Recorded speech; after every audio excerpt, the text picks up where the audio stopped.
புதுச்சேரியில் துணைநிலை ஆளுநர் படத்தை புறக்கணித்து பிரதமர் மோடி படம் கொண்ட தீபாவளி தொகுப்பு வழங்கப்பட்டதால் பெரும் பரபரப்பு ஏற்பட்டுள்ளது.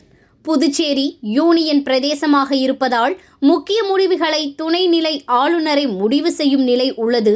இதனால் மக்களால் தேர்ந்தெடுக்கப்பட்ட அரசுக்கும் துணைநிலை ஆளுநருக்கும் அவ்வப்போது கருத்து வேறுபாடு நிலவி வருகிறது. தற்போது துணைநிலை ஆளுநராக உள்ள கைலாசநாதனுக்கும் முதலமைச்சர் ரங்கசாமிக்கும் கருத்து வேறுபாடு ஏற்பட்டுள்ளது. இதனால் அரசு விழாக்களில் முதலமைச்சருடன் துணைநிலை ஆளுநர் பங்கேற்பதும் ஆளுநருடன் முதலமைச்சர் பங்கேற்பதும் தவிர்த்து வருகின்றனர். மேலும் அமைச்சரவை அனுப்பவும் கோப்புகளுக்கு பல்வேறு கேள்விகளை எழுப்பி துணைநிலை ஆளுநர் திருப்பி அனுப்புவதால் இந்த மோதல் தற்போது உச்சக்கட்டத்தை எட்டியுள்ளது.